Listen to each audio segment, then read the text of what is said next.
Sementara itu pemirsa guna mengantisipasi larangan pembuangan sampah organik per 1 April 2026, Pemkot Denpasar menyiapkan 176.000 komposter bag untuk dibagikan ke masyarakat.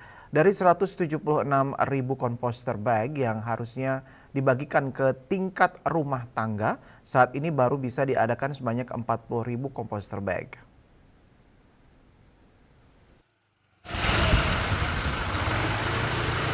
Pembagian ini dilakukan melalui desa dan kelurahan yang ada di Denpasar.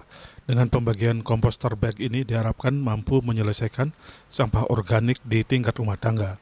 Wali Kota Denpasar, I Gusti Ngurah Jaya Negara menyebut, saat ini ada sedikit kendala terkait pengadaan komposter bag ini. Seharusnya ada 176.000 komposter bag yang disiapkan dan dibagikan ke tingkat rumah tangga. Namun saat ini baru bisa diadakan sebanyak 40.000 komposter bag. Kami memang sedikit ada kendala, sejujurnya kita harus berbicara, yang mana bag komposter yang kita siapkan sebanyak 176.000, ternyata kami baru bisa adakan 40.000. Itu ada kekurangan lumayan besar karena memang pensuplainya yang teman-teman di kepala desa sudah berupaya dari berbagai ini untuk melakukan pemesanan, ternyata memang stoknya belum ada. Alasannya karena liburan lebaran ini pegawai tidak kerja.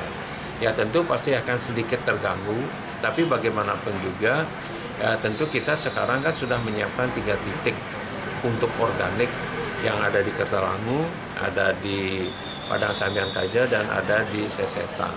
Tapi minimal kami sudah menyiapkan layanan bagi masyarakat yang melaksanakan upacara adat yang volume sampahnya lebih tinggi dari rata-rata seharinya. Kita sediakan layanan online sehingga masyarakat bisa menghubungkan kami akan jemput organiknya, akan kami proses langsung. Itu sih. Terkait kekurangan komposter bag, Jaya Negara menjelaskan pihaknya akan menggunakan karung goni atau klampus sebagai penggantinya. Pihaknya juga terus menggencarkan sosialisasi terkait pemilahan sampah, karena tanpa dukungan masyarakat untuk pemilahan, hal itu tidak akan berjalan maksimal. Ari Wiratmaja, Bali TV.